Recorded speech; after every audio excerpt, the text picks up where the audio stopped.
Betul, Siliwangi. Para pendekar tak perlu menyerah. Baru bisa menjamret ikat kepala saja, sudah sesumbar kemana-mana.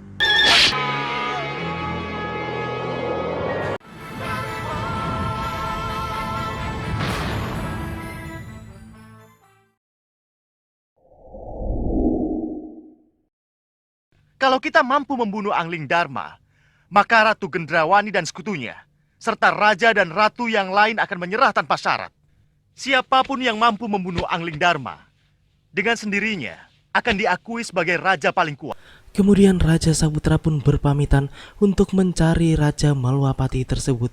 Di sisi lain, tampak Prabu Angling Dharma yang tengah duduk di atas punggung naga bertala sahabatnya dan akan diantar langsung ke Malwapati setelah sebelumnya telah purna menyelesaikan tugasnya untuk mengakhiri hidup Dewi Naga Gini dengan keris pulang geni di Megapura. Naga Pratala yang melihat kehadiran orang-orang pusar angin di sekitar tempat tersebut pun kemudian memberitahukan kepada sang Prabu bahwa akan ada suatu hambatan yang terjadi. Ia pun mengajak Prabu Angling Dharma untuk menghindar dan menjauh dari tempat itu sembari menyuruh Angling Dharma untuk menjatuhkan ikat kepalanya. Raja Saputra yang selalu mengikuti pergerakan naga Pratala pun kemudian melihat Angling Dharma yang nampak terjatuh dari langit dan melayang-layang di udara. Hal tersebut jelas membuat Raja Saputra kegirangan. Ia pun segera mengeluarkan pedang iblisnya dan menyerang sang Prabu untuk memenggal kepalanya.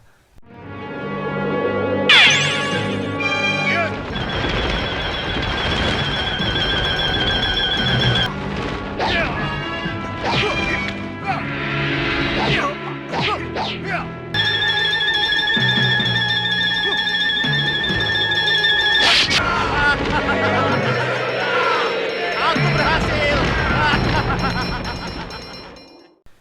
Raja Saputra tampak sangat senang bukan main karena bisa dengan mudah memenggal kepala Prabu Angling Dharma yang katanya sakti mandraguna itu. Ia pun kemudian membawa kepala itu ke hadapan Romo Dewaci Raja Samuka yang kemudian membuat heboh pusar angin karena putra mahkotanya mampu membunuh dan memenggal kepala Angling Dharma. Ia pun mendapat pujian setinggi langit dari romonya. Mereka semua pun tampak sangat senang atas sebuah keberhasilan besar tersebut.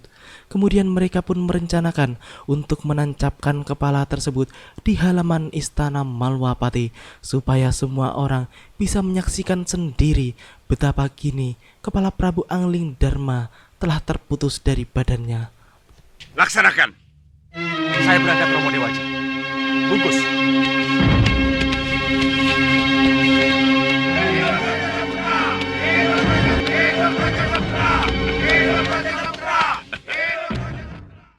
Di Malwapati, tampak para pendekar telah berperang melawan para pasukan Ratu Gendrawani yang terdiri dari bangsa siluman tersebut.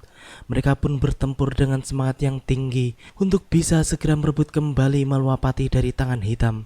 Tampak Sudawirat menghancurkan para prajurit tersebut dengan sangat cepat. Bahkan dengan sekali kebutan saja, tampak ada beberapa prajurit yang berjatuhan di tangannya.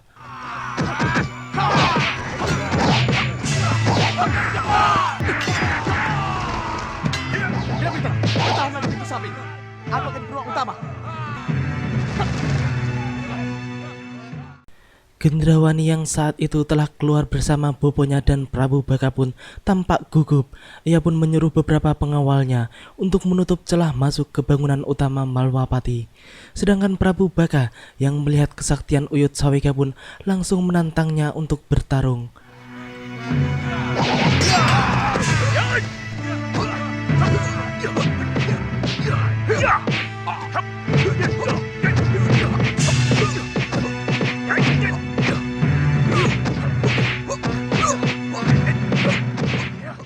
Gendrawani pun kemudian memutuskan untuk menggunakan sihirnya. Ia pun melambai-lambaikan tangannya untuk memanggil para siluman. Namun hal tersebut pun tidak terlaksana karena Sudawirat tiba-tiba menepis tangan Gendrawani. Sudawirat pun memberikan ancaman pada Gendrawani untuk menghabisi mereka semua apabila tidak segera menyerah. Mereka berdua pun kemudian bertarung dengan sengit. Gendrawani pun tampak akan menggunakan sihirnya kembali. Namun, tiba-tiba saja ada sebuah suara keras yang menghentikan semua pertarungan yang sedang berlangsung di tempat itu. Ternyata, suara tersebut berasal dari orang-orang pusar angin yang tampak memamerkan kepala Prabu Angling Darma kepada mereka semua. Hei, lihat dengan mata kalian. Kepala siapa yang terpanjang di tombak ini? Ini kepala Prabu Angling Darma, Wirat, yang kalian puja-puja. Dan yang memenggal kepala Prabu Angling Darma adalah Pangeran Raja Saputra.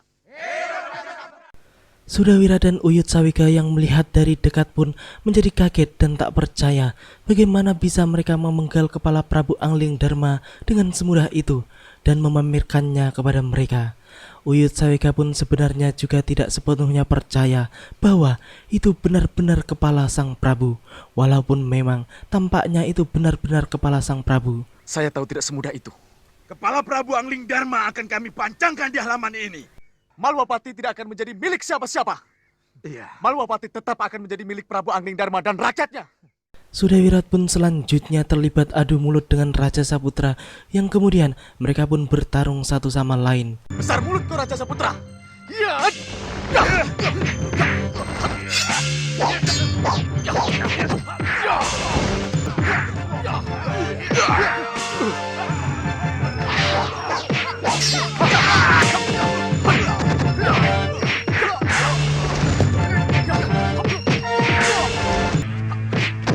Sudah, Wirat. Wirat, Ada apa, Uyut? selamatkan kepala sang Prabu. Baik, Uyut. Tunggu, Wirat. Tidak boleh seorang pun tahu bahwa kepala ini milik sang Prabu Angling Darma. Di sisi lain, tampak Raja Samuka masih sibuk menghadapi kedua lawannya yang tampaknya lumayan tangguh.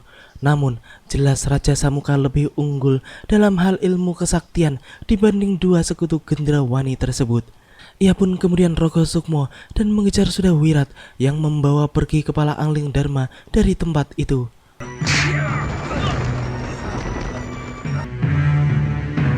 Kurang ajar.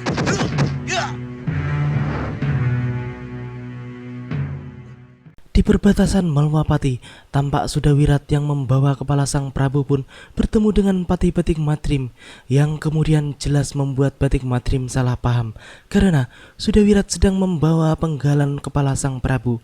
Hal tersebut membuat Batik Matrim naik pitam dan langsung menghajar Sudawirat karena dianggap telah membunuh rajanya.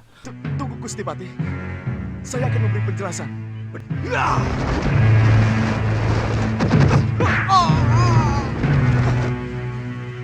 Sudawirat pun tampak terluka dalam dan penggalan kepala tersebut pun akhirnya direbut lagi oleh Raja Samuka. Uyut Sawika yang hendak mengejar pun harus berhenti karena teriakan Batik Matrim. Uyut pun kemudian menjelaskan tentang kesalahpahaman tersebut kepada Batik Matrim. Di tengah suasana yang memanas tersebut, tiba-tiba datanglah Prabu Angling Darma dan Naga Pratala yang kemudian sang Prabu pun menjelaskan bahwa kepala tersebut hanyalah ikat kepalanya saja karena Resi Naga Pratala telah menipu orang-orang pusar angin tersebut dengan ilmu kesaktiannya. Resi. Maafkan saya, Wirat. Uyut. Sekarang baru saya tahu. Apa niat kamu, Wirat? Sudah. Tugas kalian sekarang adalah untuk melihat dan membuktikan bahwa Prabu Angling Darma masih hidup. Janji saya untuk membawa sang Prabu kembali ke Malwapati sudah saya penuhi. Selamat tinggal. Apa yang akan terjadi seandainya mereka tahu bahwa mereka telah tertipu? Nah, itulah sebabnya sekarang ini kita harus segera ke Malwapati. Baik, Dinda. Sebaiknya kita jangan buang-buang waktu. Sementara itu, Raja Samuka yang telah berhasil merebut kembali kepala tersebut pun dengan sombongnya memerintahkan semua orang yang ada di situ untuk menyerah dan tunduk kepadanya. Ia pun tidak menyadari bahwa di saat itu Prabu Angling Darma dan Batik Matrim sebenarnya telah berada di sekitar tempat tersebut. Sang Prabu pun menunggu waktu yang tepat untuk keluar dari persembunyiannya guna memberikan surprise kepada mereka semua. Suliha pun kemudian membantah omongan Raja Pusar Angin tersebut. Bahkan ia pun tidak percaya bahwa Prabu Angling Darma telah tewas dengan semudah itu. Jadi kami para pendekar tidak akan pernah menyerah. Betul, Siliwah. Para pendekar tak perlu menyerah. Buat apa menyerah kalau ternyata Prabu Anggidharma dalam keadaan segar bugar? Dan sekarang ini, beliau berada di tengah-tengah kita. Mendengar perkataan Batik Madrim, Raja Samuka pun hanya bisa tertawa menghina. Sedangkan Raja Saputra pun tampak sangat meremehkan Batik Madrim yang dikiranya hanya asal bicara saja. Batik Madrim yang tampak emosi karena diremehkan pun kemudian mengatakan pada Raja Saputra bahwa baru bisa menjamret ikat kepala saja ia telah bisa seangkuh itu dan sesumbar kemana-mana. Kamu jangan besar mulut, Raja Saputra. Baru bisa menjamret ikat kepala saja, sudah sesumbar kemana-mana. Lihat, apa hebatnya seorang pangeran yang memamerkan ikat kepala sebagai kepala Prabu Anggidharma. Semua yang ada di situ pun tampak kaget karena benar perkataan Batik Madrim bahwa kini yang menancap di tombak pusar angin hanyalah ikat kepala Prabu Anglingdarma. Hal itu jelas membuat Raja Samuka malu dan marah besar. Begitu juga dengan Raja Saputra yang sudah terlanjur jumawa dan sok jago. Mereka pun tampak cemas dan ketakutan karena telah diprank oleh Prabu Anglingdarma. Apalagi kemudian Prabu Anglingdarma pun tiba-tiba muncul di tempat itu. Semua mata pun tertuju padanya dengan tanpa berkedip dan terpana. Aku masih hidup, Raja Samuka. Hanya ikat kepalaku saja yang menyangkut ke senjata putra mahkotamu.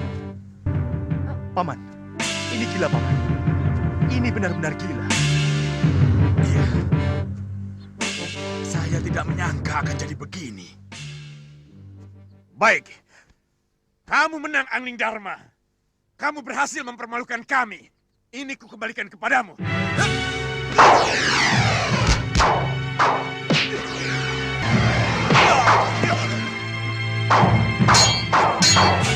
Biarkan kami yang menghadapinya, Gusti Ratu. Melihat semua itu, Gendrawani si Ratu Licik pun memutuskan untuk masuk dan mempertahankan istana Malwapati. Mereka pun tidak mau ikut campur pada pertarungan dua golongan tersebut.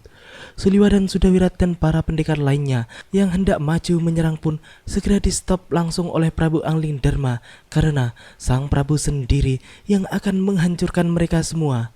Anglingdarma pun kemudian langsung berhadapan dengan Raja Samuka. Mereka pun terlibat pertarungan sengit.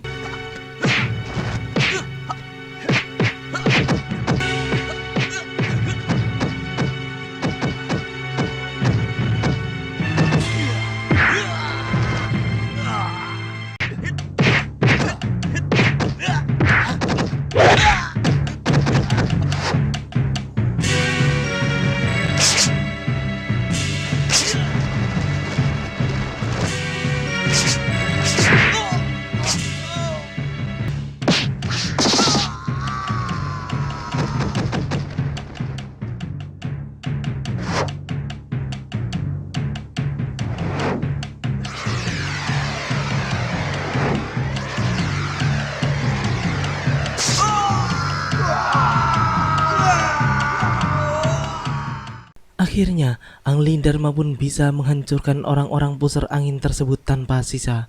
Batik Madrim dan yang lainnya pun tampak sangat senang dan mereka pun segera menghampiri raja mereka dengan senyum mengembang. Yang Lalu, apa yang harus kita lakukan? kembali ke pusar angin. Ini yang kita tunggu, bukan? Pusar angin kosong. Hah? Saya yang akan menjadi raja di sana. Dan Tuan Bahadur akan menjadi penasihat utama.